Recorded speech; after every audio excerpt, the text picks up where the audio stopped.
Bonsoir.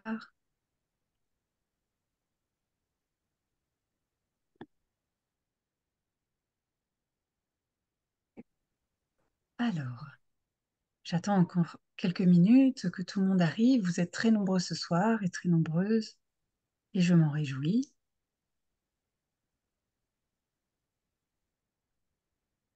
Ok. Alors, bienvenue à cette nouvelle conférence. Donc, je connais parmi vous pas mal de monde. Je reconnais des noms, des prénoms, et puis il y a quelques personnes que je ne connais pas. Donc, je vous accueille avec plaisir. Et pour ceux qui ne me connaissent pas, quelques mots de présentation. Donc, je suis Mirella Valence. Je suis psychobiothérapeute, donc thérapeute en décodage biologique des maladies. Je suis également formatrice en décodage biologique des maladies pour l'école de Christian Flech, qui a créé cette discipline. Et donc, cela fait maintenant plus de presque 15 ans que je suis thérapeute et puis une bonne dizaine d'années que je suis formatrice. Et je m'emploie à véhiculer de l'information autour du décodage biologique.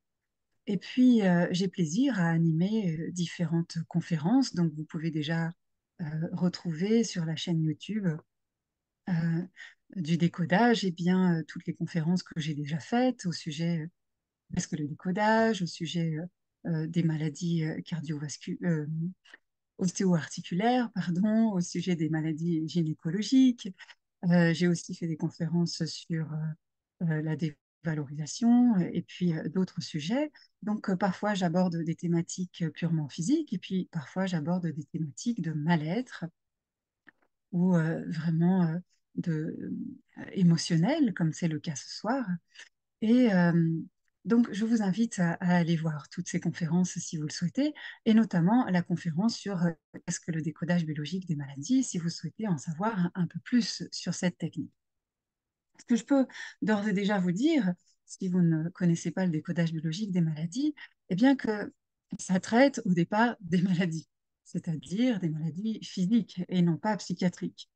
Cela n'est pas de l'ordre du décodage, mais bel et bien la maladie physique, les cancers, les tendinites, les scléroses en plaques, les fibromyalgies et les eczémas et toutes sortes de choses comme ça. Et donc, que vient faire une conférence sur le deuil dans cette thérapie, cette proposition thérapeutique? Eh bien, tout simplement parce que lorsqu'on aborde les maladies de la manière du décodage, c'est-à-dire de manière holistique, en allant chercher qu'est-ce qui, dans le vécu de la personne, a bien pu faire que sa biologie ait besoin de créer une maladie pour s'adapter, eh bien, tôt ou tard, on tombe sur différentes étapes de la vie de tout un chacun qui sont eh bien, apprendre à se séparer quand on est enfant de maman, de papa, qui sont apprendre à aller vers l'autre, peut-être vivre pour la première fois quelque chose qui nous agresse, donc apprendre à être agressé et à savoir comment se défendre ou poser des limites ou alors fuir, se cacher. Donc, ce sont des épreuves de la vie auxquelles on n'échappe pas. Aucun être humain n'échappe à ces épreuves-là. Et ensuite, eh bien, tomber amoureux, avoir des relations. Et puis, tôt ou tard, faire le deuil. C'est-à-dire perdre, perdre l'être aimé, perdre quelqu'un d'important, même s'il n'est pas aimé, mais qui est important, perdre un repère, perdre un lieu, un pays, perdre toute une histoire. euh, donc, être confronté à la perte. Donc, dès qu'on est confronté à la perte de quelque chose, on est confronté au deuil. Et je ne connais aucun être humain sur cette planète qui ne puisse échapper à cela. Ça fait partie de la vie. Tôt ou tard, on perd quelque chose et on doit faire le deuil de cette chose-là.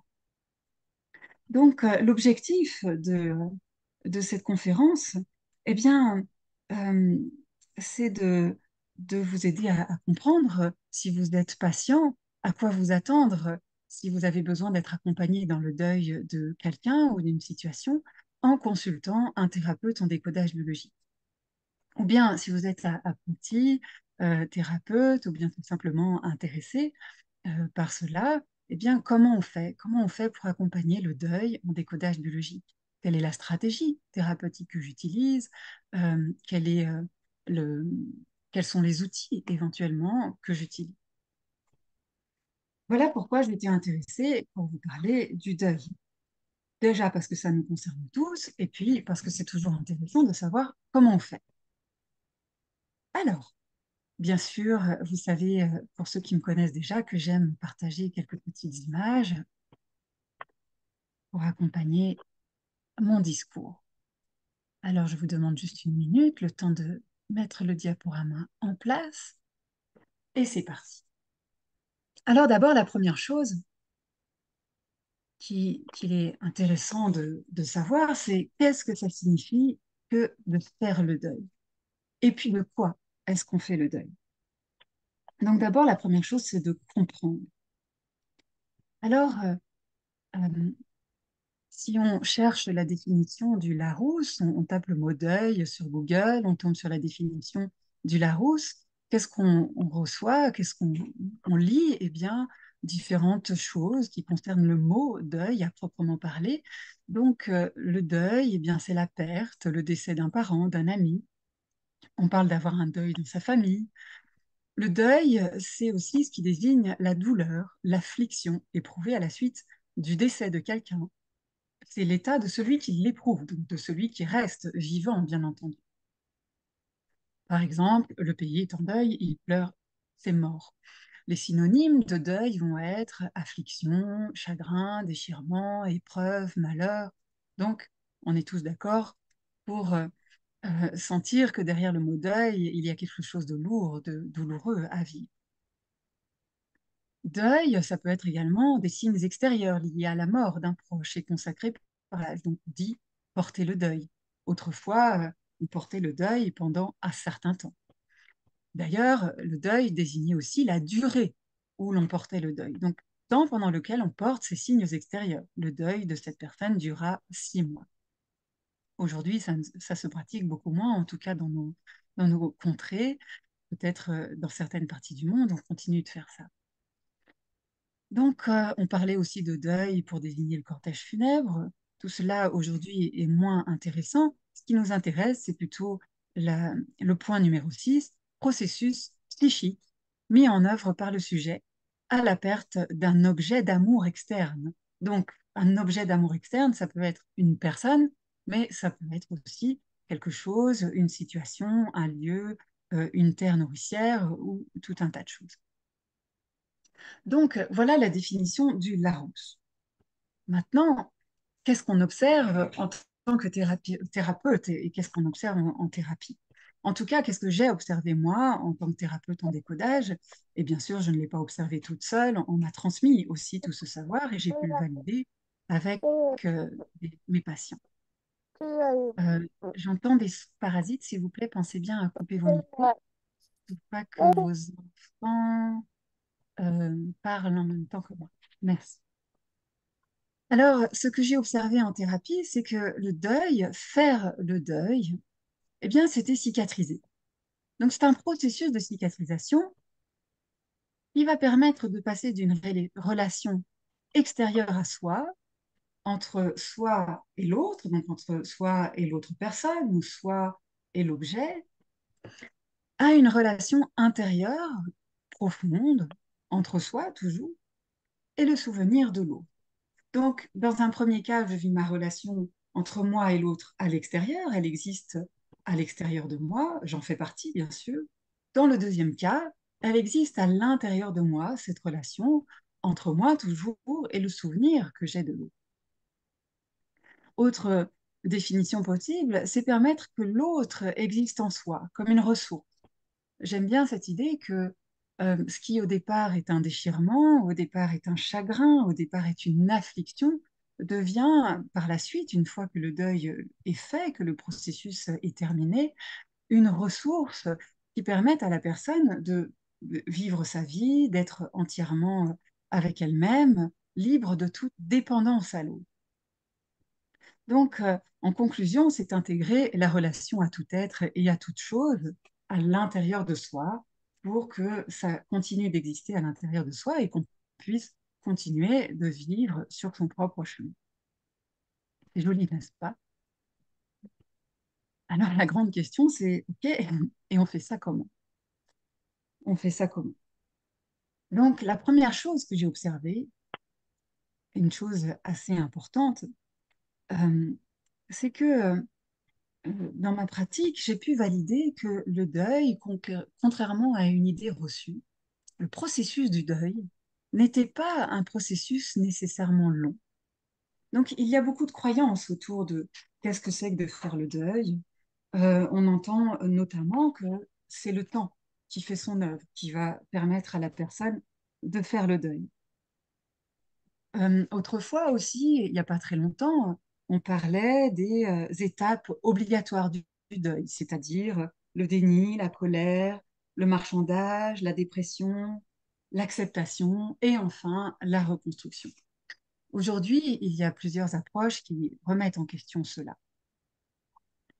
Ce n'est pas mon objectif. Mon objectif, c'est vraiment de vous transmettre qu'est-ce que j'observe, moi, quand j'accompagne des gens dans le processus de deuil. Eh bien, la première chose, c'est que j'observe que ça n'est pas nécessairement long.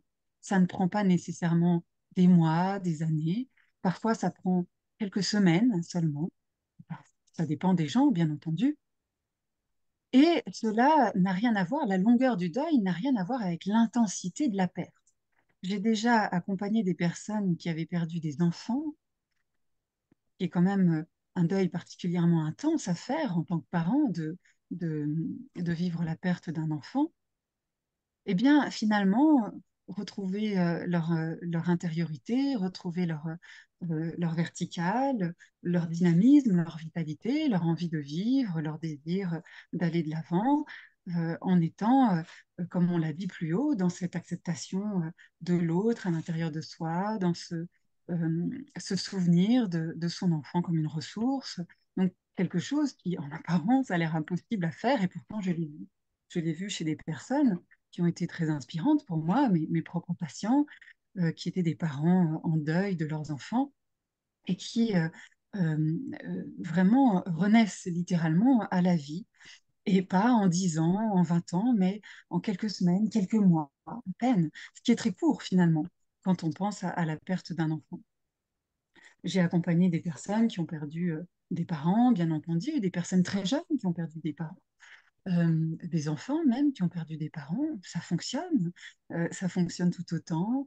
Des personnes qui ont perdu des conjoints, des conjointes avec des enfants en bas âge. Donc, ce n'est pas l'intensité du deuil qui va empêcher le deuil. Donc ça, c'est une première chose que j'ai pu constater. Donc au début de ma carrière, j'étais un petit peu effrayée par une personne très très en souffrance, avec un chagrin extrêmement intense à cause de la perte. Je me disais, oh là là, ça va être long et douloureux. Pas du tout, pas du tout. Donc j'ai pu me défaire de cette croyance. Donc ce que je vous encourage à faire en tant que thérapeute, c'est-à-dire défaites-vous de cette croyance que ça va être compliqué, long et douloureux. Ça peut être vraiment très rapide. Alors, il ne s'agit pas de faire le deuil en 3 jours, c'est pas l'objectif non plus, mais rapide à l'échelle de toute une vie, quelques semaines, quelques mois, c'est vraiment rien pour guérir, pour cicatriser, pour renaître. Donc, la deuxième chose que j'ai pu constater au regard de la première, eh bien, c'est que si faire le deuil n'est pas nécessairement long, eh bien, finalement, c'est simple. Simple ne veut pas dire facile. Simple, c'est que les étapes à franchir ne sont pas si compliquées que ça.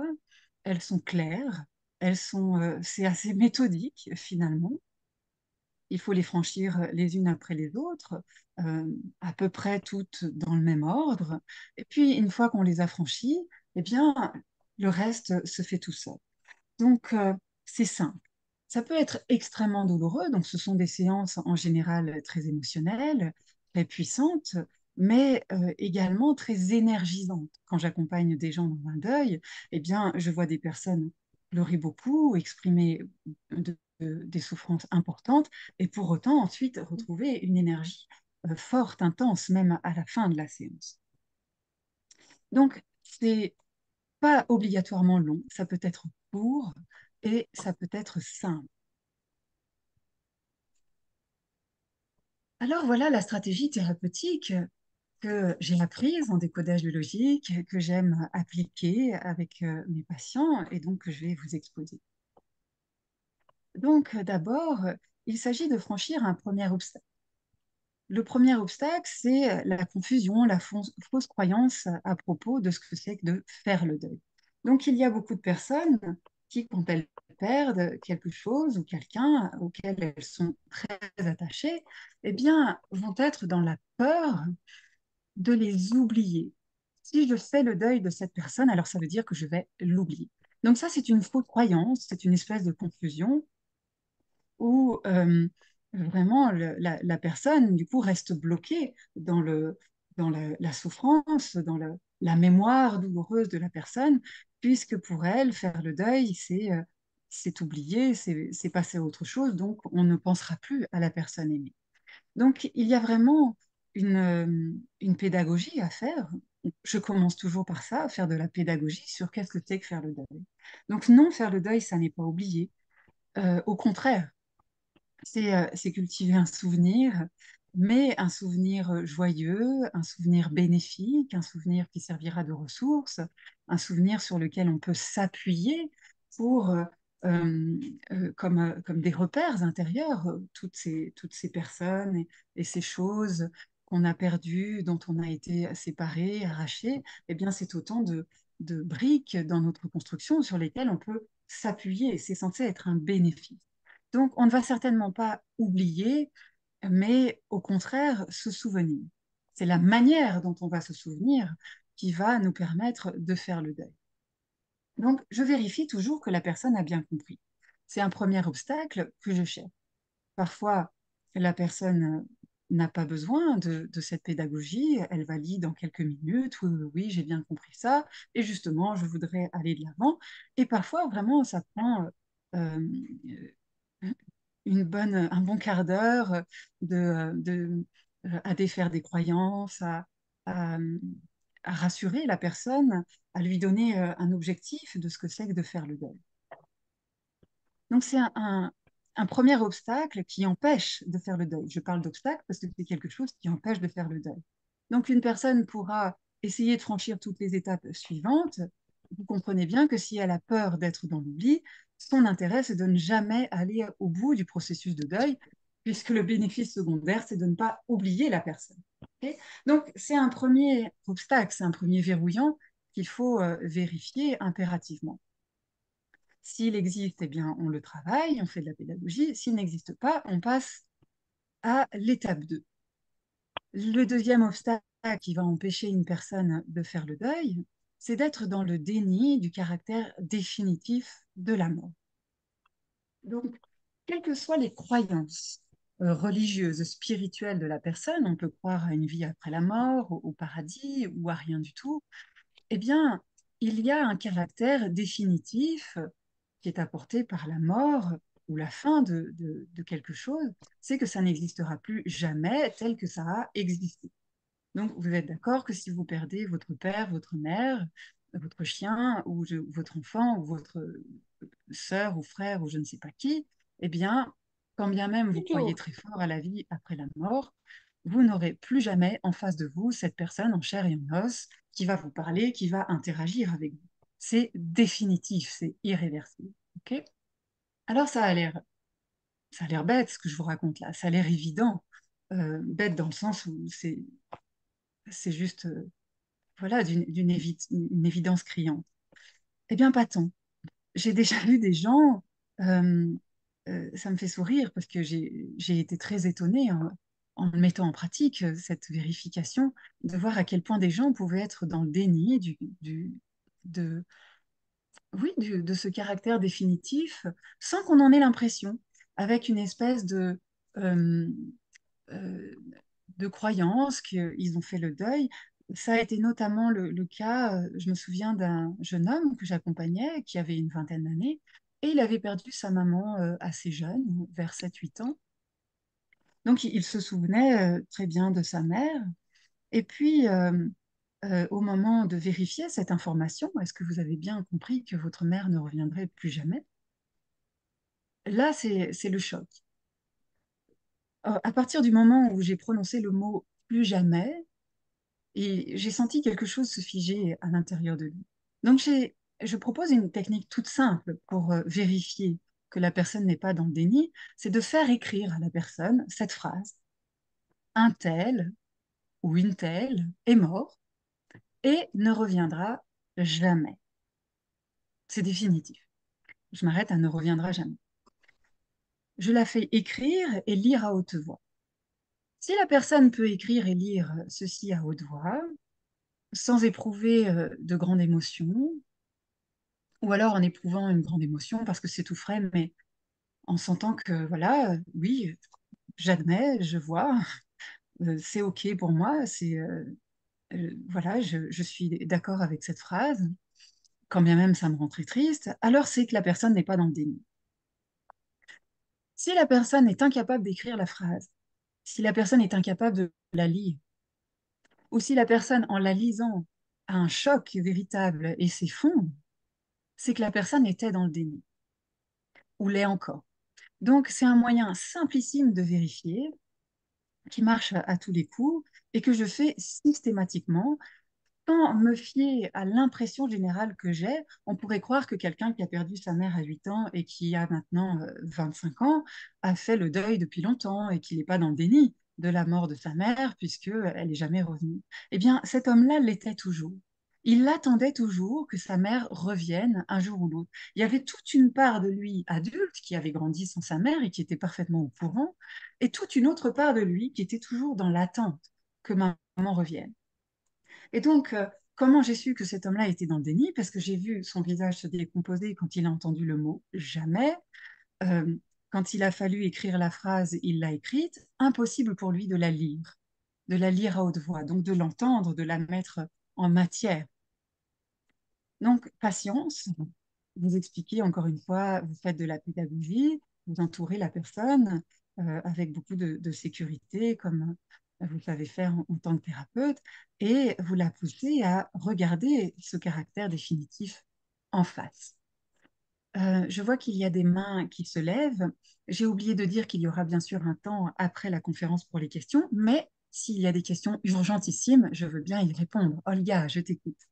J'ai toujours des questions urgentissimes. Bonjour, Mirella. Dans le cas des enlèvements et des disparitions, quand les personnes, depuis de nombreuses années, viennent en thérapie et expriment que voilà, leur enfant ou compagnon, ça fait des années qu'ils l'ont pas vu, comment tu vois la possibilité de les accompagner là-dessus? Parce que effectivement, c'est difficile. Il y a toujours l'espoir que la personne revienne. Oui, Euh, c'est compliqué de se positionner même en tant que thérapeute. oui. Alors, justement, peut-être il y aura la réponse dans ce que je vais dire au cinquième obstacle.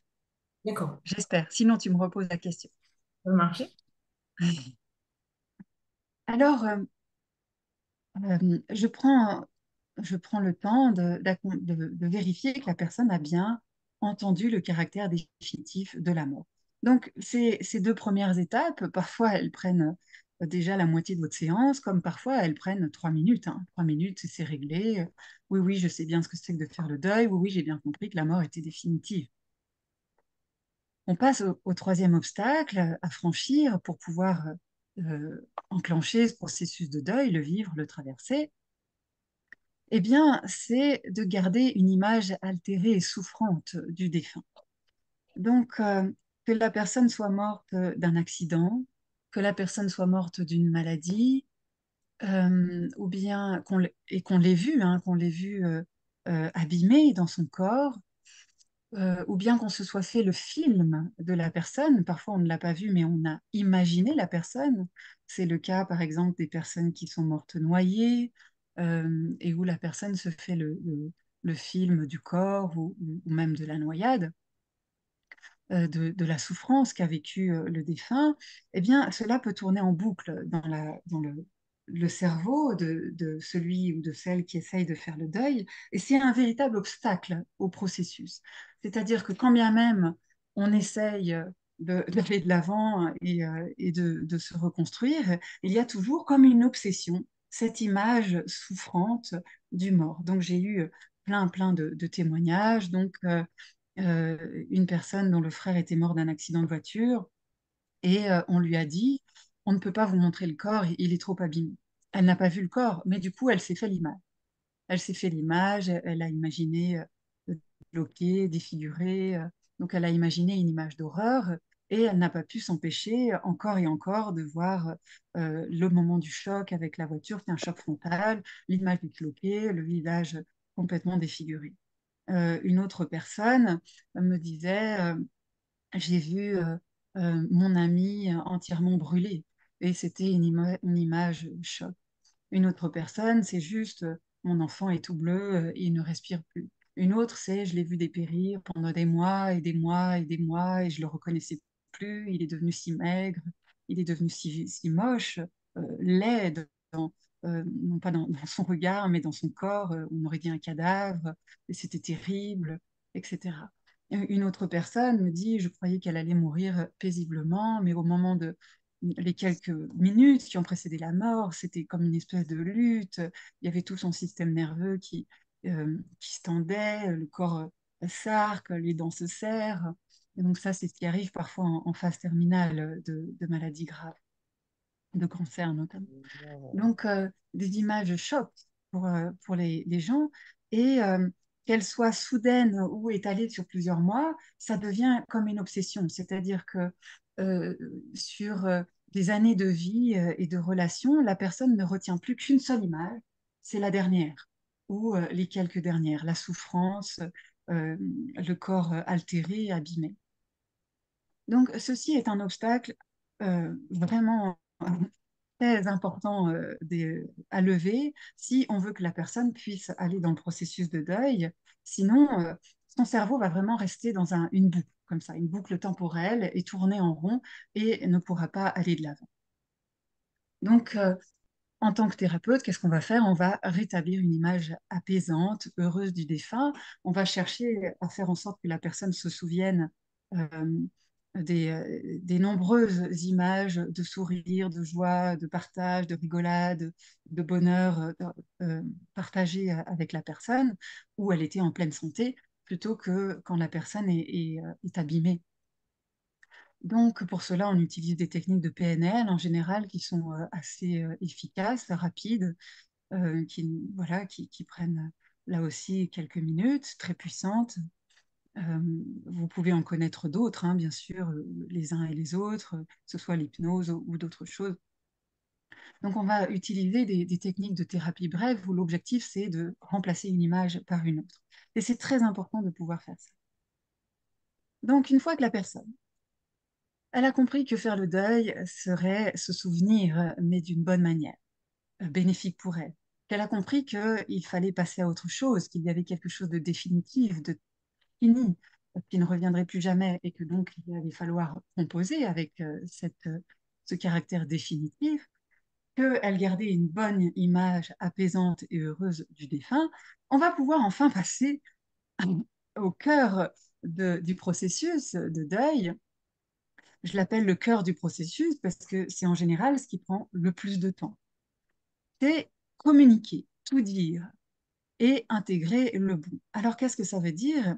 Eh bien, ça veut dire franchir ce quatrième obstacle qui est euh, dans ma relation avec cette personne, je n'ai pas pu m'exprimer. J'ai pas pu exprimer l'amour, peut-être.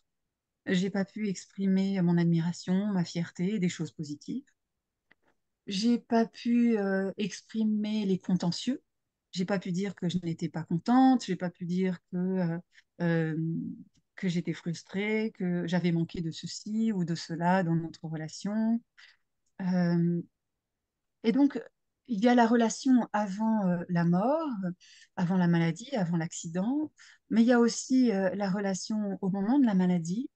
Donc, je vais souvent, ce qui n'est pas exprimé, c'est ce qui n'est pas politiquement correct. C'est-à-dire, je t'en veux d'être mort parce que maintenant je suis tout seul, je me sens abandonnée, tu m'as laissé tout seul avec les gamins, ou bien je n'ai plus de mère et j'ai été trop petite pour que tu me laisses, ou bien. Donc, ce qui est politiquement correct, c'est de dire c'est pas de sa faute. Ce qui est politiquement incorrect, mais qui est très souvent ressenti, c'est je suis tout seul maintenant.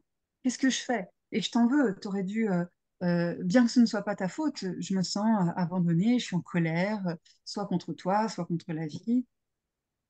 Donc, ce qui peut aussi ne pas être politiquement correct, eh bien, euh, c'est d'exprimer à la personne tout ce qu'on a ressenti après sa mort. Donc, après ta mort, eh bien, je me sens comme ci, je me sens comme ça. Donc, j'ai déjà dit, je t'en veux, mais ça peut être maintenant, j'ai tout à gérer, je ne sais pas comment faire sans toi, etc. Et ça, je ne l'ai jamais exprimé. Ça peut être des véritables contentieux. Tu es mort et tu ne m'as jamais dit je t'aime. Tu es morte et tu m'as jamais reconnu. Tu n'as jamais été fière de moi alors que j'attendais ça. Tu es morte et tu m'as pas légué la maison. Tu es morte ou je ne sais pas quoi. Donc, toutes sortes de non-dits, de contentieux, qu'ils soient bénéfiques ou douloureux, qui sont restés en suspens concernant la relation avant la mort, autour de la mort, après la mort. On raconte tout, on vide son sac. Donc, c'est une partie qui prend du temps. C'est celle-ci qui est aussi, en général, à la fois très, très émotionnelle, elle libère énormément de larmes, de soupirs, de strates comme ça, de souffrance. Et en même temps, waouh, c'est elle qui fait venir des vagues comme ça de soulagement, de relâchement, et voire même, pourquoi pas, d'énergie. Donc, je prends mon temps dans cette étape. Là aussi, j'utilise des stratagèmes assez simples qui consistent à visualiser le défunt dans la pièce et puis à lui parler à haute voix, à lui dire comme ça, pendant que j'accompagne la personne, à l'encourager à dire tout ce qu'elle a besoin de dire. Donc, c'est très beau. C'est très beau à accompagner. Euh, c'est encore une fois simple, j'insiste, simple parce qu'il n'y a pas grand-chose à faire en tant que thérapeute, à part sécuriser la personne, la pousser dans, dans l'expression de ce qu'elle n'a pas osé dire ou ce qu'elle n'a pas vu, qu'elle ressentait. Et, euh, et puis, et c'est très beau à observer parce qu'il y a vraiment une véritable transformation qui se fait, qui s'opère sous nos yeux. Parfois, la personne aussi, euh, elle a besoin de récupérer euh, une transmission. Par exemple, il arrive que les personnes aient reçu dans une relation énormément de choses, énormément d'amour, d'attention, de reconnaissance, que la relation ait été très porteuse. Et quand ça s'arrête, quand la personne meurt, elles ont l'impression que tout s'arrête. Et c'est comme si elle n'avait jamais reçu tout cet amour, parce que ça ne va plus venir de cette manière-là, alors ça n'existe plus à l'intérieur de moi. Donc, c'est ce que j'appelle intégrer le bon, c'est-à-dire que je mets la personne en capacité de se souvenir de tout ce qui a été donné, de tout ce qui a été reçu.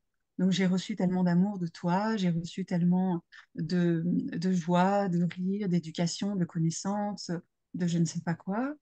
Et c'est en moi, ça existe en moi. Donc je le fais vraiment visualiser à la personne comme une couleur, une densité, une consistance. Tout ce qui m'a été offert, je l'intègre. C'est à moi, ça fait partie de moi comme un cadeau. Et même si toi, tu t'en vas, je garde ce cadeau. Et c'est une ressource précieuse qui m'accompagne partout et je peux puiser dedans encore et encore. Donc ce qui meurt, c'est la personne, mais ce qui a déjà été offert et qui est bon et qui est là, j'ai le droit de le garder. Donc ça, c'est très important. Il arrive aussi parfois, je ne l'ai pas écrit là, c'est que la personne sente que une partie de soi est partie avec le défunt, comme si j'avais perdu mon cœur, mon bras, et une partie de moi est partie avec toi. Et donc, j'ai besoin de récupérer ma partie à moi. Donc, dans ce processus de communication avec le défunt et d'expression, on va pouvoir dire je suis un peu mort avec toi. J'ai perdu une partie de moi quand tu es parti et j'ai besoin de le récupérer. J'ai besoin de ça pour vivre. J'ai besoin de ma partie, j'ai besoin de ce qui m'appartient et que j'ai laissé avec toi pour vivre. Donc là aussi, je fais des techniques très très simples de PNL, de visualisation, où je fais symboliser chez l'autre le défunt, la partie de soi qui est partie avec par une couleur, une forme.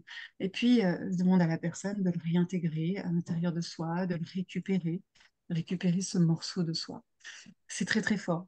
Ça aussi, c'est très intense, ça reconstitue, c'est extrêmement reconstituant, si je peux oser ce mot-là. Reconstituant parce que la personne retrouve son intégrité, vraiment.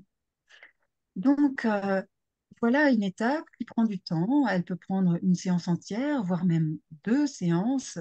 Elle est importante. On peut même demander entre 2 séances à la personne d'écrire comme une lettre, comme ça, où elle exprime tout ce qui a besoin d'être exprimé. Et la consigne que je donne souvent, c'est avec ce sentiment que tout a été dit, que tu n'as plus rien à ajouter dans, dans cet échange. Donc, c'est un sentiment en général d'apaisement, de soulagement, comme si on avait enfin tout posé sur la table. Voilà pour la 4e étape. C'est presque fini, mais il en reste un peu. Il reste la 5e étape qui est de dire au revoir. Donc, il arrive que les personnes aient pu dire au revoir en apparence. Elles sont allées aux obsèques, elles ont assisté au décès, mais elles n'ont pas le sentiment qu'elles ont réellement dit au revoir. Certaines ont pu avoir la chance de dire au revoir, et puis certaines personnes carrément n'ont même pas eu cette chance d'aller aux obsèques, n'ont même pas eu cette chance d'assister au décès, n'ont même pas eu la chance de dire au revoir. On n'est pas obligé pour dire au revoir d'assister au décès ou d'aller aux obsèques, mais ce sont, ça fait partie des rituels. C'est pas pour rien qu'on enterre nos morts, qu'on les brûle, qu'on fait ce rituel. Outre le fait qu'il faut faire quelque chose du corps, mais tout le rituel autour de cela sert à dire au revoir, sert à dire adieu à la personne. Ce qui est déjà pas mal, post-mortem, mais l'idéal, ça aurait été bien sûr de le faire pendant que la personne est encore vivante.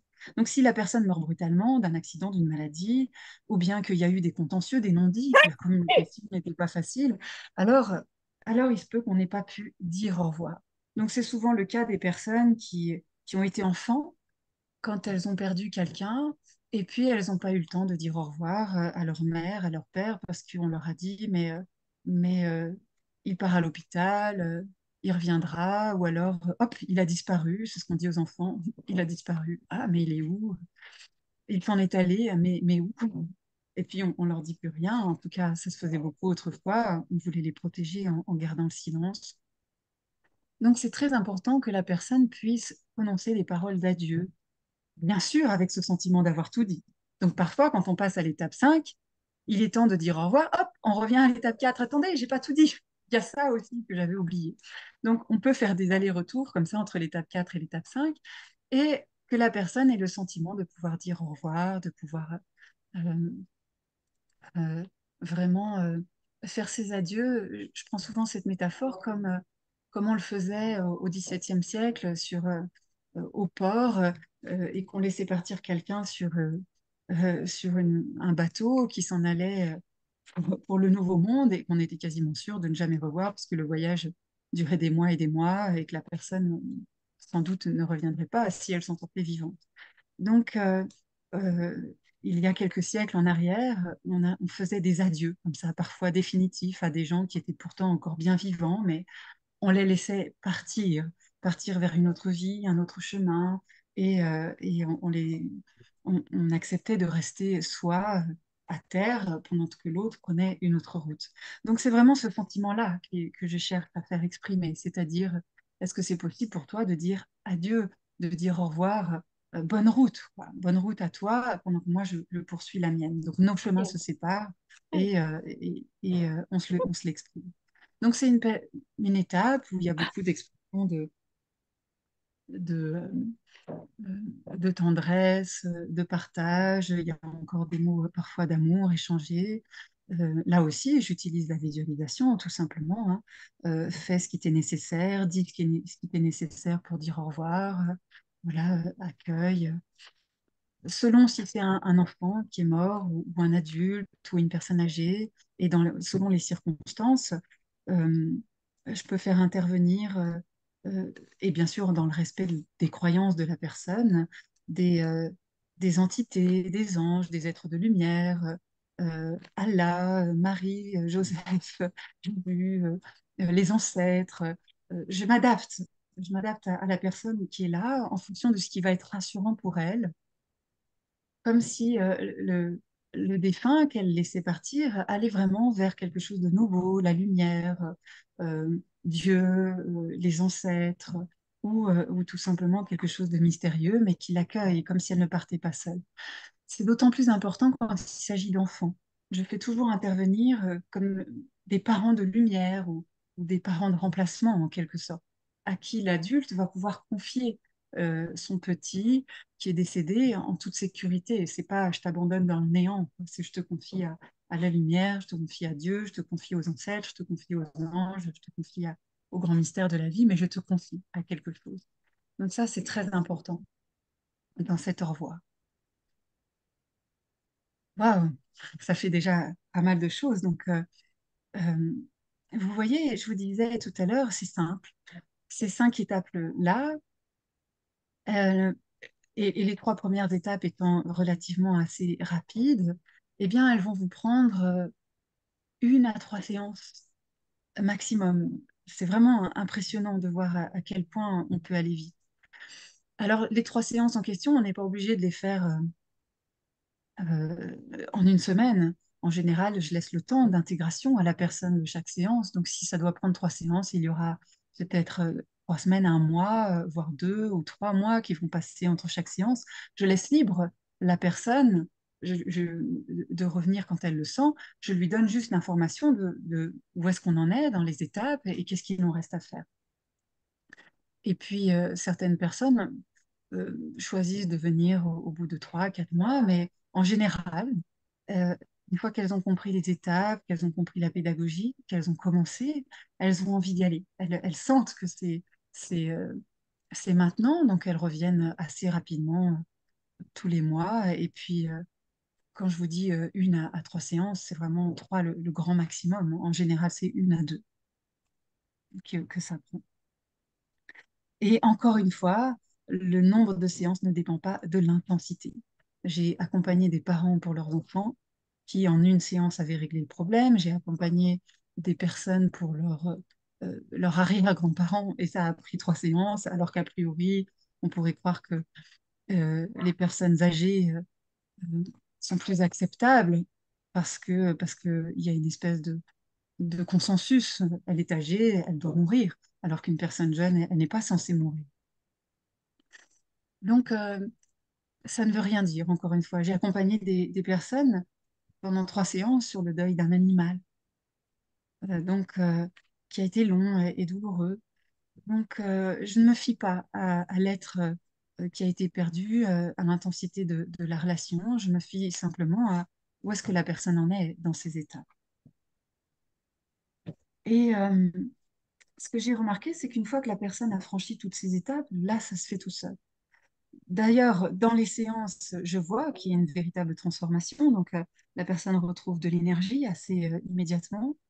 Euh, il y a des personnes qui switchent très rapidement. Une fois, j'accompagnais une jeune femme, c'était bluffant. Elle avait perdu ses 2 parents assez rapidement, à quelques mois d'intervalle. D'abord son père, puis sa mère. Et elle était très jeune, elle avait 18 ans.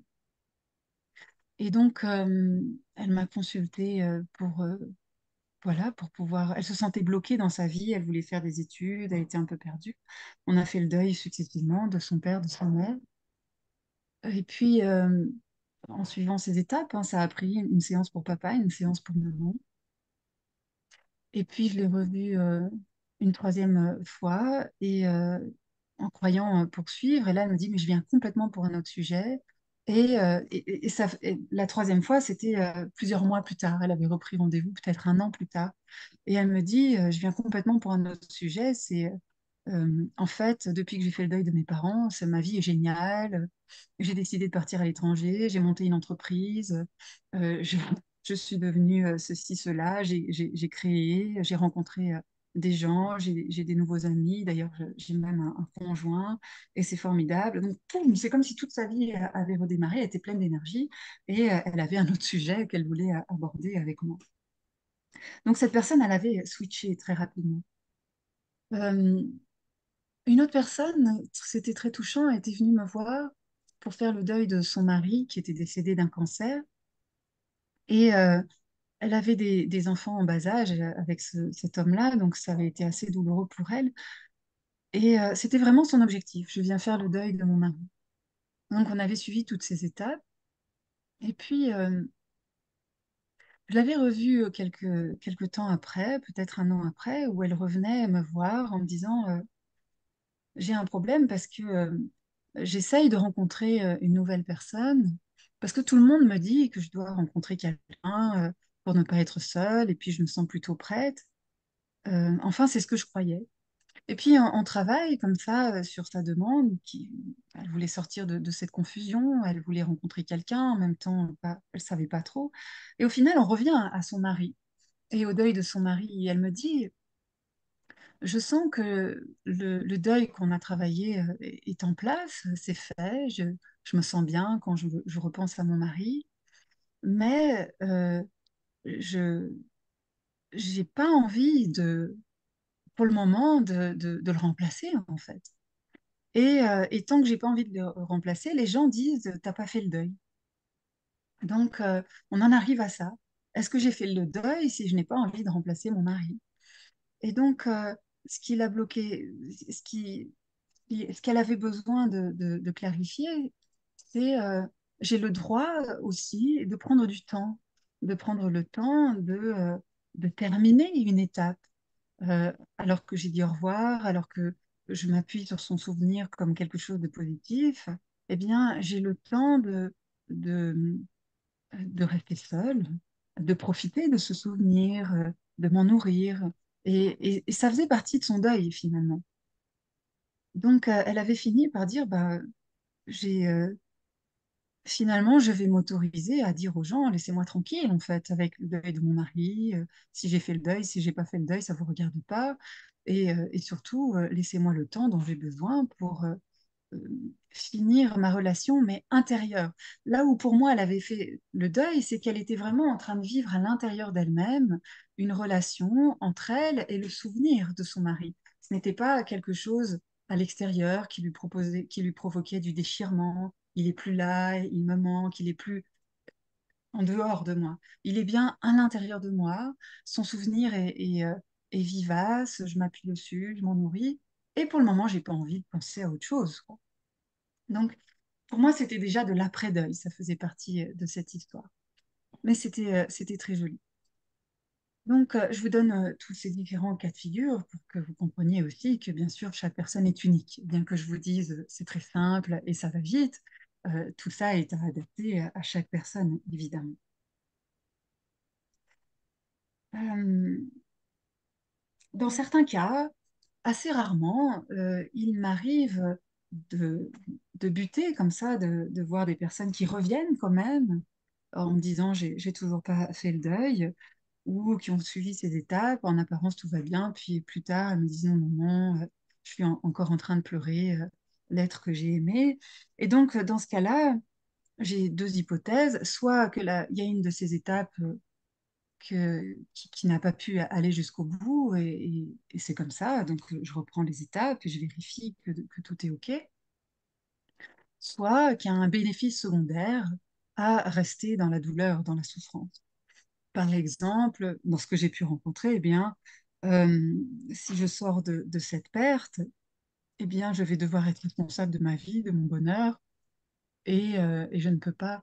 Par exemple, j'ai rencontré ça chez une vieille dame qui avait passé sa vie, peut-être 60 ans de sa vie avec son mari, et puis qui avait été complètement dépendante financièrement, matériellement de son mari. C'était lui qui s'occupait de l'administratif, c'était lui qui s'occupait d'organiser la vie, les voyages, la maison, etc. Puis, outre la perte, eh bien, quand cette personne est décédée, son mari est décédé, la personne s'est retrouvée démunie. Elle n'avait plus de ressources, elle ne savait pas faire les finances, la maison, la piscine, comment je vais faire? Et là, deux choix se présentaient à elle, soit prendre la responsabilité de s'occuper d'elle-même, quitte à demander de l'aide hein, aux enfants, à la famille, mais enfin, de devenir responsable d'elle-même, alors qu'elle avait été toujours en quelque sorte sous euh, le- le- c'est plus que la protection, c'est le paternalisme de son mari, comme une petite fille, ou bien rester une petite fille. Et donc, il y avait un bénéfice secondaire. C'est je ne suis pas capable, moi, de m'occuper de l'administratif, je ne suis pas capable de comprendre la déclaration d'impôt, je ne suis même pas capable de prendre un train pour aller voir mes enfants parce que je ne sais pas comment on fait. Euh, j'ai peur de la vie, en fait. Et donc, tant que je suis en train de pleurer mon mari, alors c'est mes enfants qui viennent, ils s'occupent de moi, et je n'ai pas de raison de devenir responsable de moi par exemple. Ou bien j'ai rencontré comme bénéfice secondaire, tout simplement, eh bien, maintenant que je suis dans la souffrance du deuil, enfin on me regarde, enfin on s'occupe de moi, enfin on me bichonne dans ma famille, alors qu'avant ce n'était pas le cas. Et depuis que j'ai perdu ma femme, eh bien tout le monde est aux petits soins, mes enfants, mes frères, mes sœurs, alors c'est formidable. Donc je reste là-dedans. Évidemment, ces bénéfices secondaires ne sont jamais conscients et ne sont jamais faits exprès. Et c'est important d'accompagner les gens là-dedans, voire de les y laisser pour certaines personnes âgées.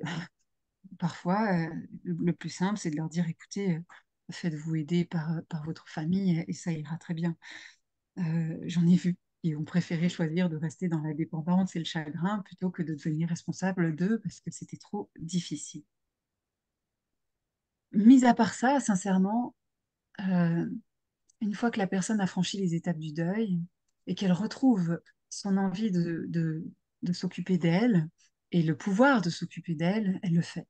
Elle le fait, elle y va et, et, et ça fonctionne. Alors, pour revenir à ta question, Olga, prendre le temps de dire au revoir, ça nécessite qu'on a un corps, qu'on est sûr que la personne est morte. Donc, la question se pose avec les personnes disparues, effectivement. Donc, qui dit personne disparue dit que non seulement j'ai pas pu dire au revoir, mais en plus, eh ben, je suis pas sûre du caractère définitif de la disparition. Donc, comme tu as bien pu le comprendre, deux de ces étapes dans le deuil sont impossibles, en fait, pour la personne. Donc, c'est plus difficile, je ne vais pas te le cacher. Ce que je vais être amenée à faire avec la personne, c'est à être dans le renoncement de l'attente. C'est-à-dire, euh, cette personne est disparue, mais considère qu'elle ne reviendra jamais. Donc, en général, la personne se fâche en me disant, mais c'est faux, elle peut revenir, on ne sait pas, peut-être un jour. Oui, sans doute, peut-être un jour, mais si tu continues de considérer que peut-être un jour elle reviendra, alors tu continues d'attendre. C'est un choix. Peut-être ça va te donner l'énergie pour continuer des recherches sans jamais abandonner, sans jamais. Et donc là, tant mieux, c'est normal que la personne ne fasse pas le deuil, puisque elle ne, il ne faut pas qu'elle renonce à chercher. Parfois, il n'y a pas de recherche engagée, ça fait 20 ans, ça fait 30 ans, les recherches sont terminées depuis longtemps, la personne n'est jamais revenue. Et donc là, j'encourage la personne à considérer que elle ne reviendra pas. Non pas parce que je suis devin, encore une fois, mais parce que j'essaye de faire en sorte que la personne passe son chemin, qu'elle accepte de continuer sa route, euh, quoi qu'il arrive. Donc c'est délicat. C'est délicat. euh, Parfois, c'est assez simple, parfois c'est plus difficile, ça demande des stratégies thérapeutiques, de la négociation. Ce qui est sûr, c'est que ça demande toujours à la personne d'accepter de renoncer, renoncer à attendre, renoncer à espérer même, renoncer à chercher, renoncer à être figé sur place. Donc, d'accepter de reprendre la route. J'utilise des métaphores euh, comme si euh, voilà, tu étais sur une île qui avait été autrefois habitée, mais il faut quitter l'île parce que il n'y a plus rien à manger et il y a un bateau qui est là, ce sera le seul et unique bateau, il faut le prendre. Et toi, tu as le choix, soit tu montes dans le bateau, tu vas vers la vie et, et tu laisses sur place ceux qui ont disparu. Et tu ne sais pas où ils sont, dans l'île, sur l'île, tu les as cherchés tant d'années, ou bien tu décides de rester sur l'île et tu renonces au bateau. Mais dans un cas comme dans l'autre, prends conscience que tu renonces. Donc je ne suis pas là pour juger la personne, ni pour l'obliger, mais pour l'amener à prendre conscience qu'elle renonce soit à l'un, soit à l'autre. C'est un véritable choix. elle ne peut pas avoir les deux en même temps. Elle ne peut pas avoir la vie, le mouvement et l'attente, la fixité euh, au même endroit de manière figée. Soit elle reste figée et elle renonce au mouvement et à la vie, et c'est OK, elle a le droit. Et elle met du mouvement dans sa recherche, sur son île, dans son petit espace. Soit elle va vers la vie. Et parfois, je termine même une séance en laissant à la personne ce choix, en lui disant, laissez-vous ce choix ouvert. Euh, vous êtes quelqu'un de bien, quoi que vous choisissiez. Et puis, quel que soit votre choix, je suis là pour vous aider à le mettre en œuvre. Et des gens ne reviennent jamais, des gens reviennent en me disant j'ai choisi, je veux aller vers la vie, ou bien non, j'ai choisi de rester dans ma recherche, mais du coup, ça m'a redonné de l'espoir, je veux nourrir cette recherche, je veux prendre encore plus de temps. Donc, alors, j'en ai pas accompagné souvent des cas de disparition, mais c'est ça que j'ai pu mettre en œuvre et que j'ai observé, donc que je t'encourage à mettre en œuvre. Ok. Alors, poursuivons. J'ai beaucoup parlé de, deuil d'une personne, euh, donc suite à la mort, par accident, par maladie, mais on ne fait pas que le deuil d'une personne. Je l'ai un petit peu évoqué déjà. Donc, on parle de deuil dans beaucoup d'autres cas, beaucoup d'autres situations. Et donc, en décodage biologique, on intervient aussi là-dessus. Donc, de quoi d'autre est-ce qu'on fait le deuil? Eh bien, on va faire le deuil de la perte toujours, comme d'une personne, mais je l'ai déjà dit, ça peut être la perte une maison d'enfance, un pays natal, des racines, suite à une guerre, la misère, le déracinement. C'est d'actualité hein, aujourd'hui. Quand on observe tout ce qui se passe dans le monde, on voit qu'il y a beaucoup de migrants de toutes sortes qui viennent de tout pays, et bien qui sont obligés de faire le deuil d'où ils viennent.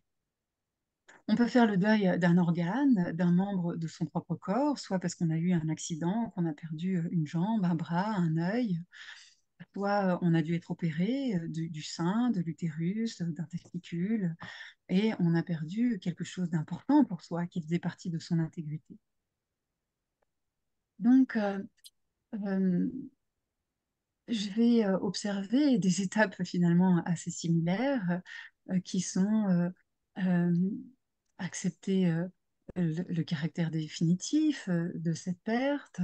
Euh, L'étape 4 va être la plus importante, c'est-à-dire communiquer. Alors, est-ce qu'on peut communiquer avec une maison, avec un pays, avec un organe? Eh bien oui, c'est-à-dire, qu'est-ce que j'ai reçu de mon sein pendant toutes ces années et que je garde comme un cadeau? Eh bien, c'est cet aspect nourricier, c'est l'énergie nourricière. Je peux la garder. Bien que le sein malade ait été enlevé, je garde l'énergie nourricière et cette fonction, c'est possible. Euh, Qu'est-ce que j'ai reçu de mon pays natal? Eh bien, que je ne puisse plus y retourner.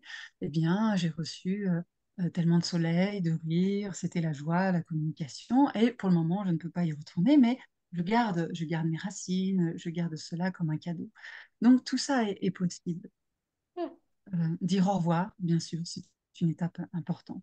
Donc, ça fait partie, c'est sensiblement similaire.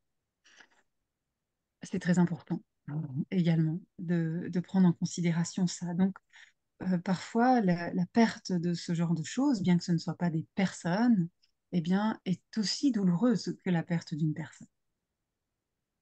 On peut faire le deuil d'une identification à un rôle, à une fonction. Alors, ça, c'est assez courant. En général, on ne se rend pas compte qu'on doit faire le deuil de cette chose-là. Donc, qu'est-ce que c'est qu'une identification?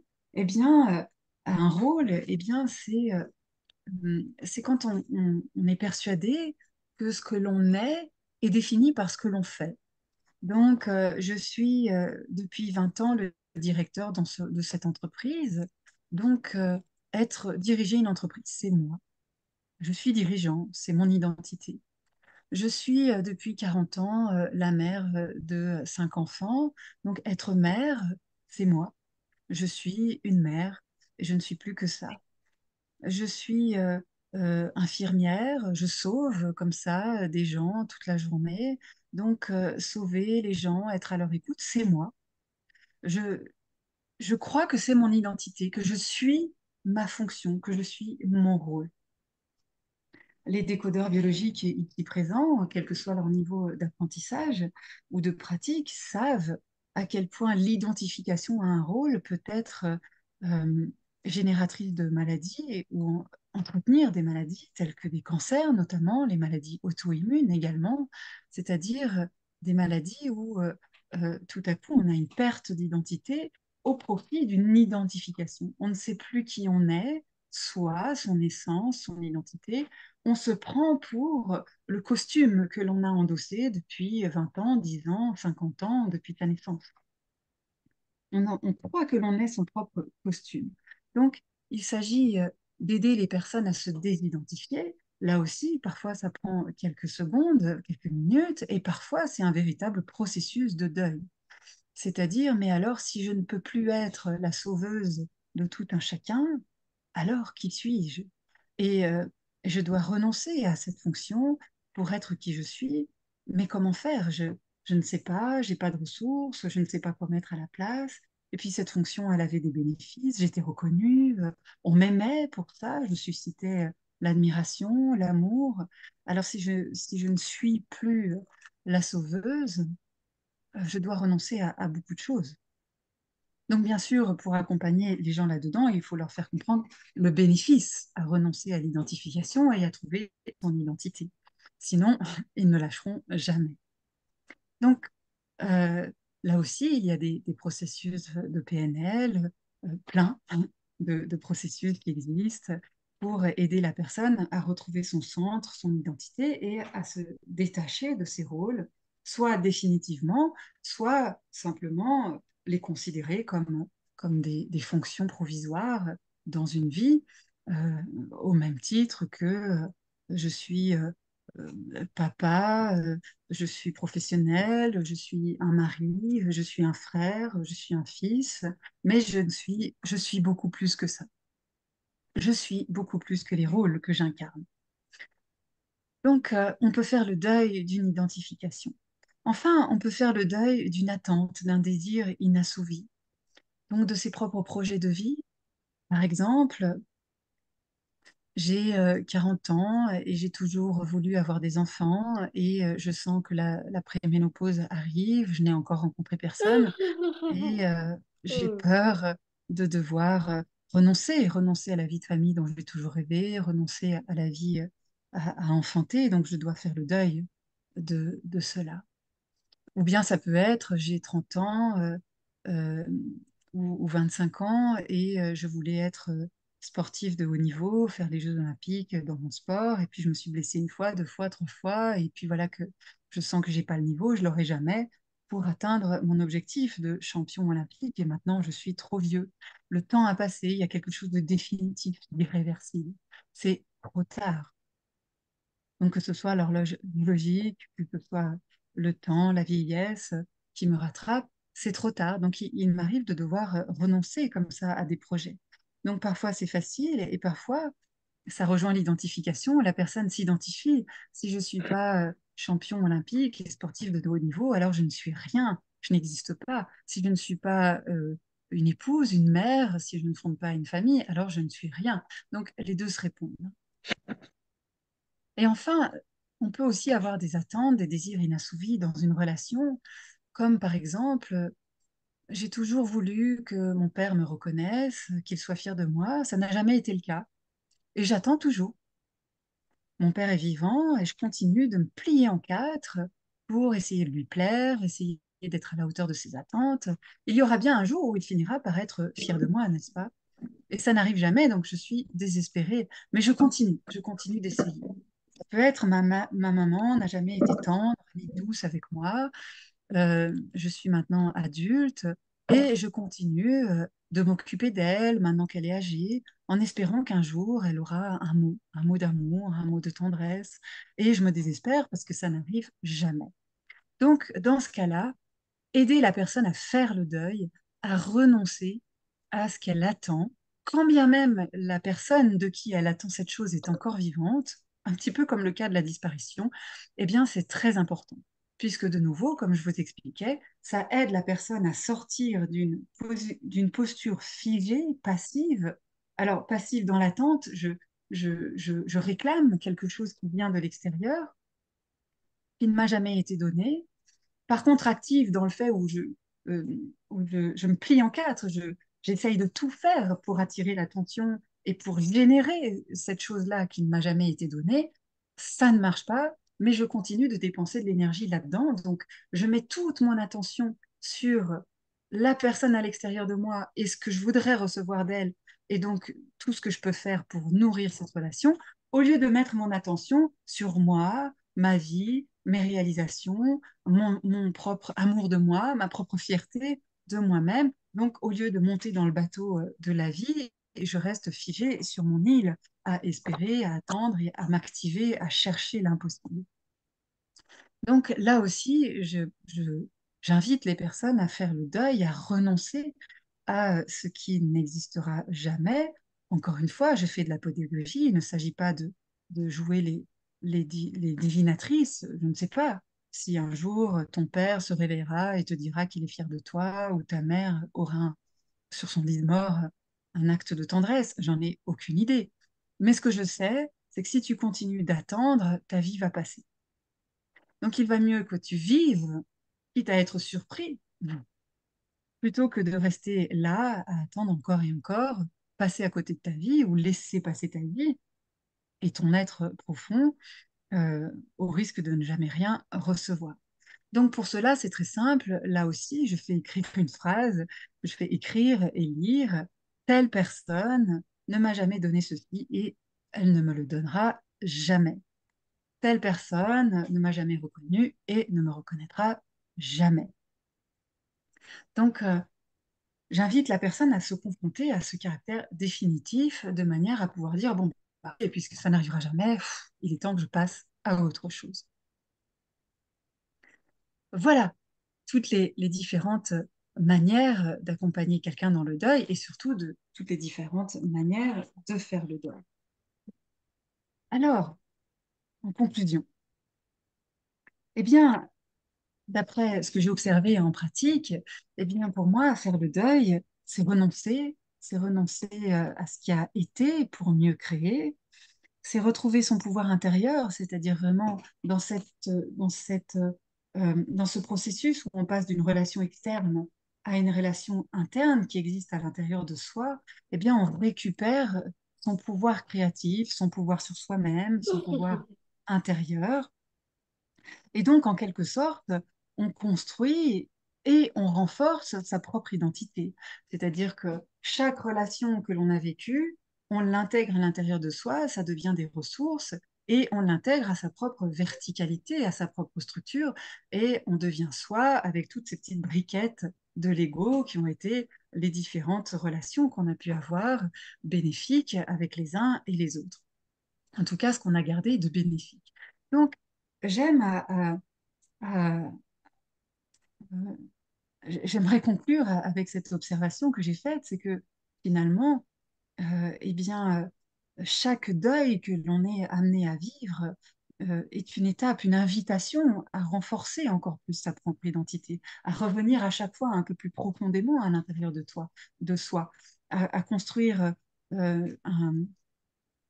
cœur à l'intérieur de soi qui soit de plus en plus rayonnant, de plus en plus dense, de plus en plus solide.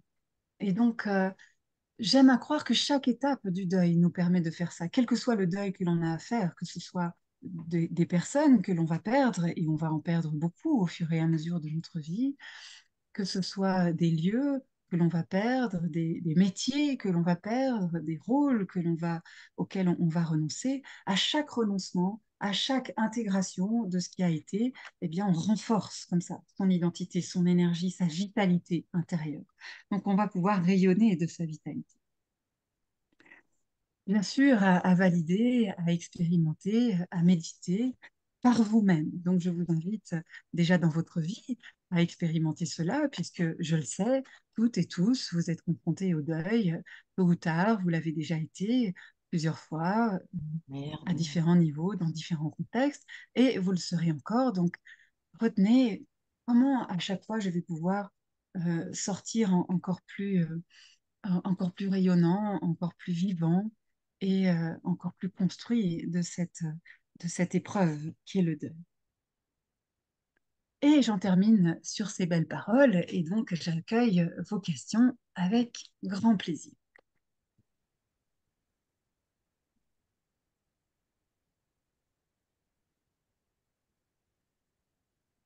Alors, il y a eu beaucoup de questions dans le chat que je vais lire.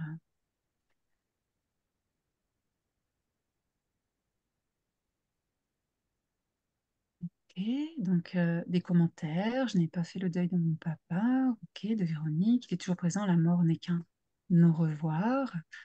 Euh,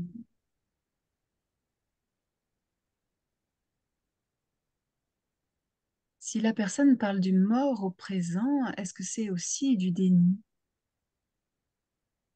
Ça dépend dans quel contexte. Euh, ce serait quelqu'un qui parlerait de quelqu'un qui est mort et qui dirait il est gentil, euh, il est toujours très agréable avec moi, ou il, il me reconnaît pas. Euh, En tout cas, il y a quelque chose qui n'est pas terminé, ça c'est sûr. Est-ce que la personne est dans le déni de la mort? Je ne sais pas. Mais dans la relation, dans l'étape 4, il y a quelque chose qui n'est pas dit, qui n'est pas terminé, qui a besoin d'être vécu au présent. Ce serait ma réponse. Fessal dit, Maman nous a quittés il y a 40 jours. La famille me reproche de ne pas être assez triste et pourtant elle me ment. Étrange. Étrange réaction de la famille. Donc, oui, chacun et chacune a une manière très personnelle d'exprimer la tristesse, le manque. Donc, il y a des cultures, c'est peut-être le cas de la tienne, Fessal, où il est de bon ton, en quelque sorte, d'exprimer par de grandes larmes, de grands atermoiements, une grande affliction, la tristesse du deuil. Euh, au Mexique, on va l'exprimer par de la joie, on va fêter les morts. Ça dépend des cultures. Et puis, parfois, si on ne cadre pas bien avec sa culture, on ressent quelque chose et ça ne cadre pas avec ce qui est attendu de nous, alors on nous regarde bizarrement. Euh, euh, on nous dit, t'es pas assez triste, tu es trop triste, ça dure trop longtemps, ça dure pas assez longtemps. Donc, ne te fie pas à toutes ces choses externes. Ce qui est le plus important, c'est qu'est-ce qui se passe à l'intérieur de toi. Où est-ce que tu en es de ces étapes? À quel moment tu as envie de les franchir toutes? Euh, Ça m'amène d'ailleurs à vous dire il n'est pas nécessaire de commencer ces 4 étapes d'accompagnement immédiatement après la perte. Laissez passer le temps des larmes, le temps du chagrin, le temps du choc. Euh, il y a le temps de faire ça puisque c'est rapide et que c'est simple. Vous pouvez, vous- il est rare que la personne consulte immédiatement après avoir perdu quelqu'un, ou alors elle consulte parce qu'il y a un choc euh, de l'annonce de la mort, de la soudaineté de l'accident. Donc là, on travaille sur le choc de l'annonce, etc. Et on peut laisser passer du temps, on peut dire prendre le temps de pleurer avant de revenir franchir toutes ces étapes. C'est pas une thérapie précipitée, hein. Alors, Fabien nous dit, c'est intéressant, j'écris la phrase Marcelo est mort et ne reviendra jamais, mais d'un point de vue rationnel, il n'y a plus d'encre à ce moment-là. Et donc cela écrit, Marcello est mort et il ne revit. Comment interprétez-vous cela? Eh bien, je me garde bien d'interpréter. Euh, Ce qui serait intéressant, c'est de savoir comment vous le ressentez, Fabien. Donc, qu'est-ce qui se passe en vous quand vous voyez cette phrase? Le stylo ne veut plus écrire au-delà de revit. Qu'est-ce que ça vous évoque à vous? Est-ce que c'est, eh bien, il est mort, mais il revit dans l'au-delà? Ou je ne sais pas. Là, il faudrait que vous me donniez votre interprétation. Ce qui est sûr, c'est que si cela nous arrivait en séance, j'y serais attentive. Je vous pousserai là-dedans pour être sûr que vous êtes bien dans l'acceptation du caractère définitif de la mort. Encore une fois, accepter le caractère définitif de la mort, n'est pas incohérent avec les croyances de chacun au sujet de la vie après la mort. Donc on peut tout à fait être persuadé qu'il existe un paradis, les âmes, voire même qu'on peut être, pourquoi pas, en contact avec elles. Cela est une autre dimension. Quand je parle d'intégrer le caractère définitif de la mort, c'est vous n'aurez plus jamais l'interaction avec un corps vivant de chair et d'os tel que vous l'avez eu avant. Vous ne sentirez plus jamais sa chaleur, vous n'entendrez plus jamais le son de sa voix, il ne vous répondra plus instantanément quand vous l'appelez. Donc, il y a quelque chose qui est terminé. Cette personne n'a plus de corps. Et quand bien même vous croyez qu'elle vit là, voire même que vous pouvez être en contact avec elle, pourquoi pas? Mais cela est une autre histoire, en fait. Donc, et parfois la personne est dans la confusion. Si je me sens en contact avec l'âme de ma mère ou de ma sœur, alors c'est qu'elle n'est pas vraiment morte. Si, elle est morte. Elle ne reviendra jamais, c'est terminé sur Terre, il n'y aura plus jamais de maman ou de sœur. Maintenant, la relation spirituelle que tu entretiens avec ta sœur, que ce soit, comme je l'appelle moi, une relation intérieure basée sur le souvenir, ça reste une relation profonde et spirituelle, ou bien une relation plus verticale que vous entretenez avec une âme qui serait extérieure à vous, pour moi c'est pareil, on est sur une dimension spirituelle. Donc l'un n'empêche pas l'autre. Accepter le caractère définitif de la mort n'empêche pas que l'on puisse se sentir connecté à l'âme d'un défunt. Et selon les croyances de chacun, soit on est connecté au souvenir, et ce n'est qu'un souvenir, une énergie que l'on a gardée à l'intérieur de soi, soit c'est une entité, une âme, si vous voulez, mais c'est une autre chose. C'est plus du vivant, ici, maintenant, sur le même plan que vous. Est-ce qu'il y a un replay? Oui, bien sûr, il y aura un replay. Cette conférence sera en ligne. Est-ce que les morts aussi font leur deuil? Et sinon, faire le deuil, nous, cela pourrait aussi, pour partie, penser à faire le deuil. Pour eux, c'est-à-dire en leur nom envers nous. Alors ça, je ne saurais répondre, Fabien, que quand je serai morte et que de l'au-delà, je viendrai vous faire une conférence sur le deuil dans l'au-delà. Je ne sais pas. Comment savoir quand la séance est terminée si les 5 étapes ne sont pas passées? Faut-il se focaliser sur le temps de la séance et on dit au revoir pour une autre séance?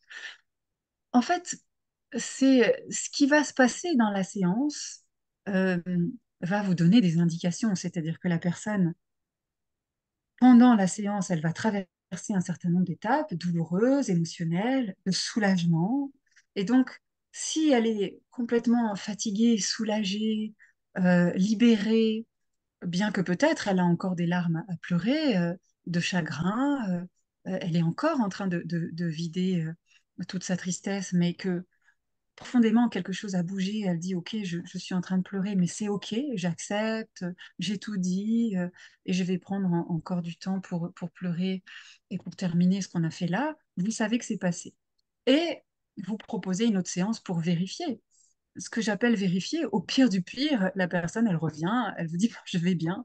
Eh bien, vous dites, eh ben, c'est génial, on va se boire un petit café, on va pas faire la séance et parler de moi à d'autres personnes et ça sera très bien. Et voilà. Donc, on peut aussi prendre toute une séance pour, euh, pour valider les changements, les bénéfices qu'ont apporté ce processus de deuil. Donc, on ne sait jamais à l'avance le résultat de quelque chose. Vous le savez, en décodage biologique, on travaille sur une maladie, sur le deuil, sur n'importe quoi. Il n'y a que le temps qui va nous indiquer, et le retour de la personne qui va nous indiquer à quel point elle a intégré les choses, s'il y a quelque chose qui verrouille. Donc, ça, il n'y a que en communiquant avec la personne après coup, soit avec une autre séance, soit tout simplement en lui demandant un feedback, hein. Écrivez-moi un message dans un mois et dites-moi comment vous allez. Ça, c'est assez simple à mettre en place. Et là, on sait. Bien sûr, je conseillerais cette stratégie pour une séparation difficile. Une séparation, c'est un deuil, en quelque sorte, bien que la personne ne soit pas morte. Et c'est même parfois encore plus compliqué, puisque comme elle n'est pas morte, on attend toujours. On attend toujours que des choses qui n'ont pas été reçues, on attend toujours des choses qui n'ont pas été dites, on attend toujours. Donc, plus que jamais, je travaille toutes ces étapes avec une personne qui s'est séparée, bien sûr. Alors, Olga, tu me parles de deuil blanc, Alzheimer d'un proche. Qu'est-ce que tu appelles exactement le deuil blanc? C'est-à-dire de faire le deuil d'une personne, si je comprends bien, qui est encore vivante, mais qui n'est plus elle-même, qui n'a plus ses souvenirs, qui ne nous reconnaît plus.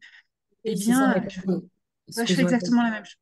Oui, Tu as répondu déjà par rapport à l'attente, le deuil de c'est ça. l'attente. Merci. Donc, j'ai accompagné une jeune femme comme ça, dont le père avait Alzheimer, et c'était assez simple, puisque pour elle, c'était très clair qu'il y avait son père d'avant et le père de maintenant, tu vois. Et donc, on a pu faire le deuil du père d'avant.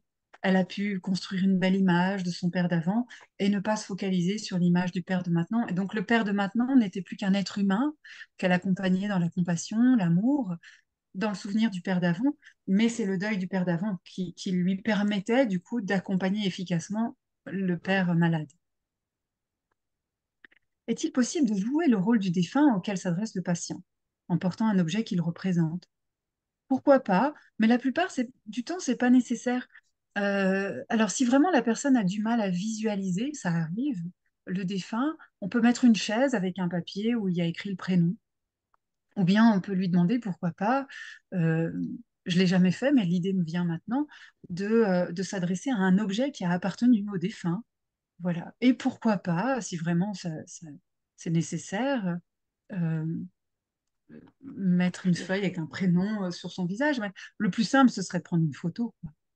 Euh, voilà. Alors, vivre la relation physique avant de se quitter, c'est très intéressant ta question. Je ne le fais pas physiquement en tant que thérapeute. Je le fais visualiser à la personne, si elle arrive à visualiser, qu'elle est attachée au défunt par un lien.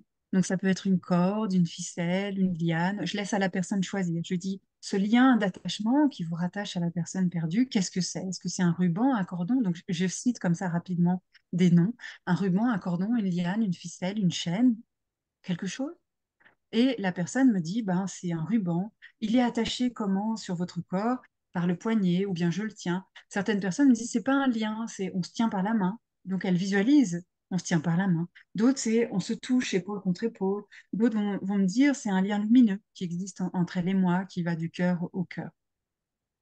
Donc, de faire matérialiser ce lien, c'est très rassurant pour la personne parce que tout à coup, ah, elle a un ancrage, elle se retrouve rattachée à la personne. Et comme la personne est rattachée, alors elle ne peut pas partir tout de suite. Donc, je vais pouvoir lui parler, je vais pouvoir, je ne suis pas obligée de la lâcher immédiatement, je peux la garder avec moi. Quand j'étale ce processus de deuil sur 2 séances, par exemple, je dis à la personne, autorisez-vous pendant ces semaines-là à être avec le défunt. Il est toujours attaché à vous. Vous pouvez le promener partout avec vous, chez vous, dans votre maison, à votre travail. Il peut vous suivre partout si vous le souhaitez. Imaginez-le partout. Vous n'êtes pas obligé de lui dire au revoir maintenant.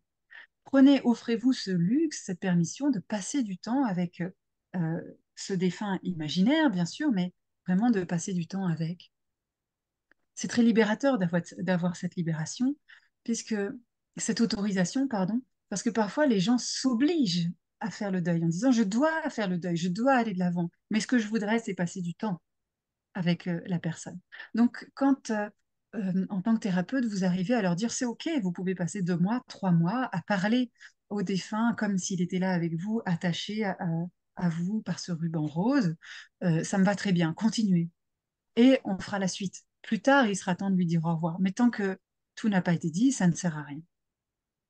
Donc, c'est très important, c'est très facile à mettre en place. Et bien évidemment, au moment de le revoir, j'aime faire détacher ce lien et, euh, et le faire rattacher à une ressource que j'aurais au préalablement construite avec la personne, un autre soi-même, plus guéri, ou bien je le rattache à soi-même. La personne récupère son lien pour elle-même. Laure nous témoigne, je retrouve toutes les étapes que j'ai vécues, c'est fabuleux cette transformation avec un bon accompagnement génial. Merci pour cette confirmation. Merci Laurence pour me dire que ma communication est haute et vibratoire. Génial, j'ai donc été inspirée par quelque chose de plus grand. Fabien s'est ennuyé par contre, il est parti. C'est dommage, j'avais répondu à ces questions. Alors, Nathalie, bonsoir. Lorsque un syndrome de glissement, on observe un syndrome de glissement chez un patient, avez-vous des idées d'accompagnement? Je ne sais pas ce que c'est un syndrome de glissement, Nathalie. Je veux bien un éclairage.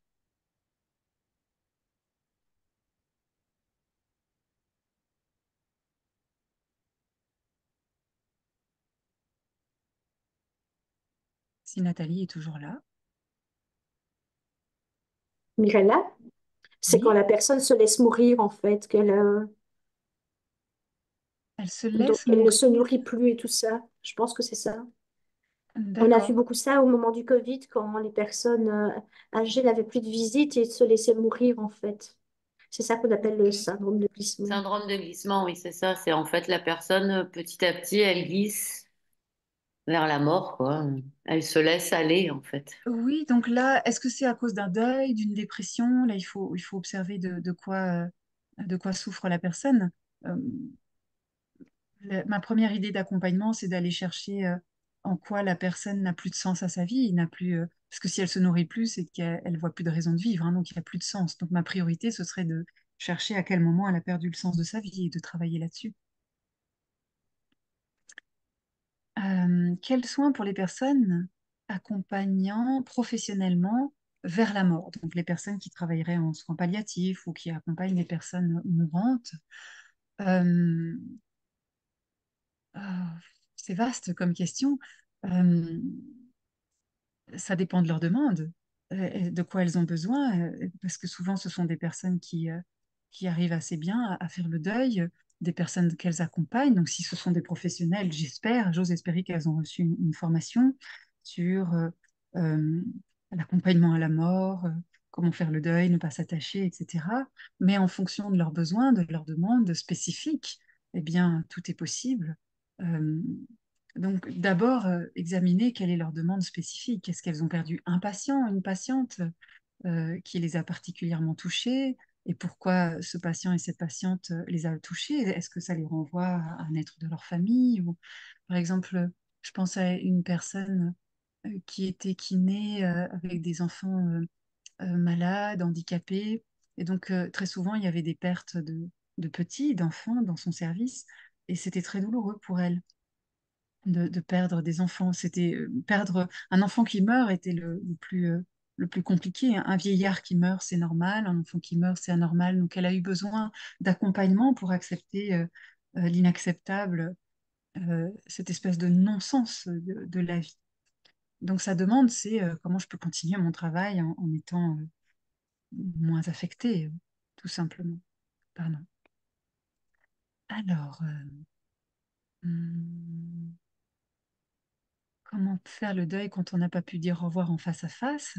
Eh bien, dire au revoir en face à face, ça paraît bête, mais en faisant imaginer le défunt, en lui faisant écrire une lettre, en la lisant à haute voix, en, il y a tout un tas de rituels possibles, mais pourquoi ça marche? Eh bien, parce qu'on s'appuie en décodage biologique sur, et pas qu'en décodage, en PNL, en hypnose, sur le, ce fonctionnement du cerveau qui ne fait pas la différence entre ce qui est réel et ce qui est virtuel.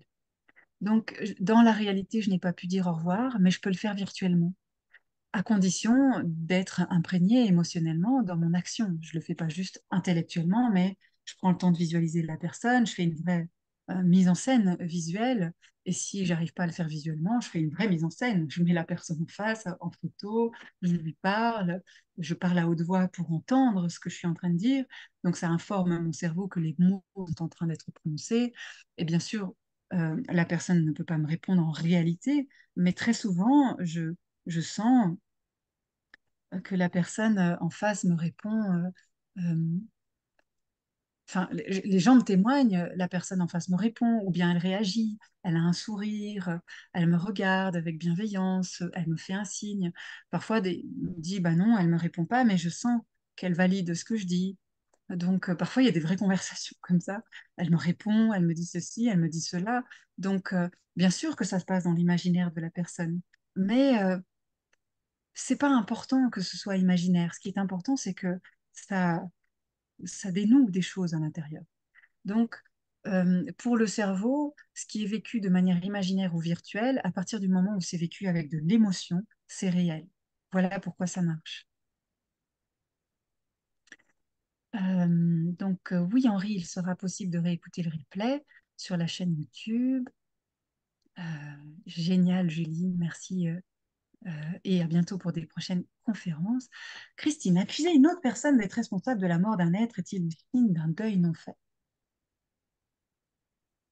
Euh, En tout cas, c'est le signe d'un ressentiment, c'est le signe, euh, oui, de quelque chose qui empêche le deuil de se faire. Il y a un contentieux qui n'est pas réglé.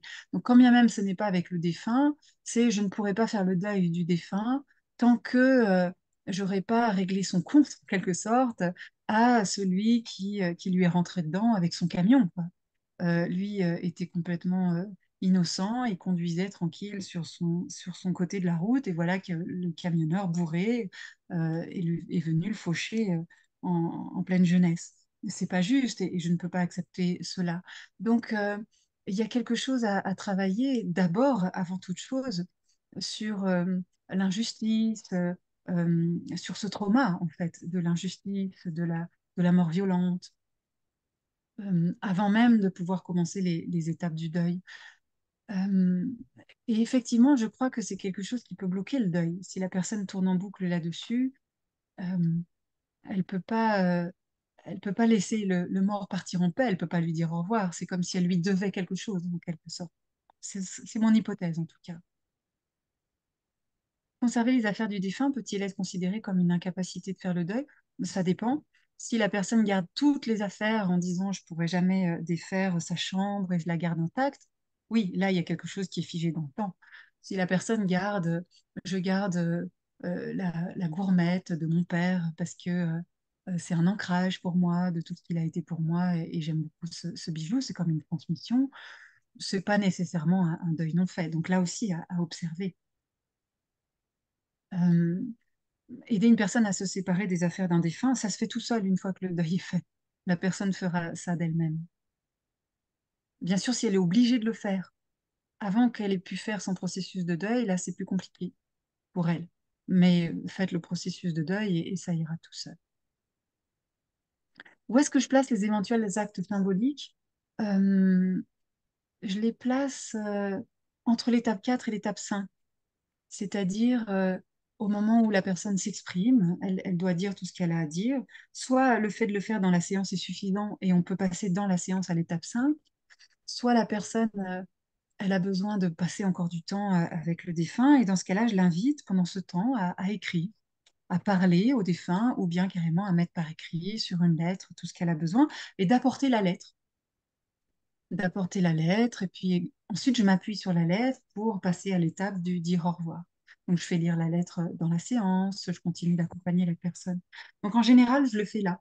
Il m'arrive de le faire ben, après coup, ça n'a plus de sens. Une fois que la personne a dit au revoir et qu'elle s'est détachée, ça n'a plus tellement de sens d'écrire une lettre. Donc dans ce cas-là, parfois, je fais autre chose selon les croyances de la personne. Je vais dans son univers. Donc parfois, certaines personnes ont besoin, elles sentent qu'elles ont besoin de faire monter, d'accompagner encore un peu la personne dans l'âme, dans son ascension. Donc selon l'univers de la personne, je vais proposer de faire une bougie, brûler une bougie intégralement, par exemple, ou de dire une prière si les personnes sont religieuses, euh, enfin, ou une croyance, une pratique religieuse.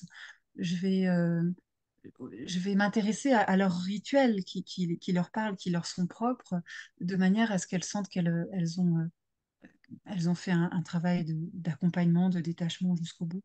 Je ne le propose pas toujours. Comment les gens pensent à vous consulter pour sortir d'un deuil? Alors, quel est le lien avec le décodage d'une maladie? Le deuil est-il considéré comme une maladie? Donc, soit les gens viennent effectivement pour cet objectif, ils ont perdu quelqu'un, ils sentent qu'ils sont bloqués dans cette relation et cette tristesse, et c'est leur demande. Donc là, effectivement, je considère le deuil comme une maladie, non pas physique, mais qui empêche la vie, qui empêche d'avancer. Donc, pour moi, c'est pareil, c'est quelque chose, en tout cas, enfin, c'est pas le deuil qui est une maladie, c'est quelque chose empêche le processus naturel du deuil. Donc, je cherche quelque chose comme un symptôme, quoi, en suivant ces 4 étapes. Maintenant, parfois, certaines personnes ne pensent pas. Elles viennent pour une maladie, justement. Et au détour du décodage d'une maladie, je découvre qu'il y a un deuil non fait dans l'histoire qui empêche la personne de guérir d'une maladie, donc le deuil d'une personne, ou bien le deuil d'un rôle, ou le deuil de je sais pas quoi. Et donc, je vais, moi, lui faire le miroir de cela, je vais lui expliquer. Donc, la personne, elle va comprendre le fonctionnement, le mécanisme.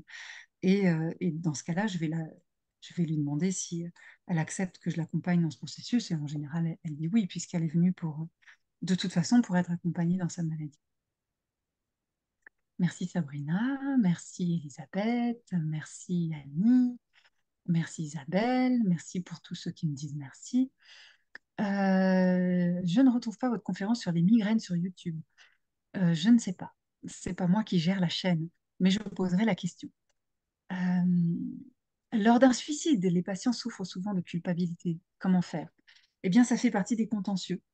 Donc, je fais exprimer tout ce qui fait que la personne se sent coupable. Je n'ai pas été là pour toi, je te demande pardon, je n'ai pas pu, je n'ai pas pu répondre, je n'ai pas vu, j'aurais voulu te sauver, même si je sais que je ne pouvais pas, mais j'aurais voulu quand même. Donc, je fais exprimer, encore une fois, ce qui n'est pas politiquement correct. Je fais exprimer l'absurde.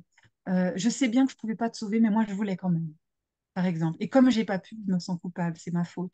Donc, je me fous complètement de ce qui est, euh, comment dire, cohérent. Je n'hésite pas à aller dans l'incohérence du ressenti de la personne. Je la pousse à aller dans ses paradoxes et dans l'expression de ces paradoxes. Ça marche. Bien, alors, je vois qu'on arrive à la fin des questions, et tant mieux puisque j'arrive à la fin de cette conférence. Donc, il y en aura d'autres bientôt sur d'autres sujets. J'ai été ravie de pouvoir vous éclairer, qui que vous soyez, apprenti décodeur ou bien patient ou curieux et curieuse. Et je vous espère très nombreux à la prochaine conférence.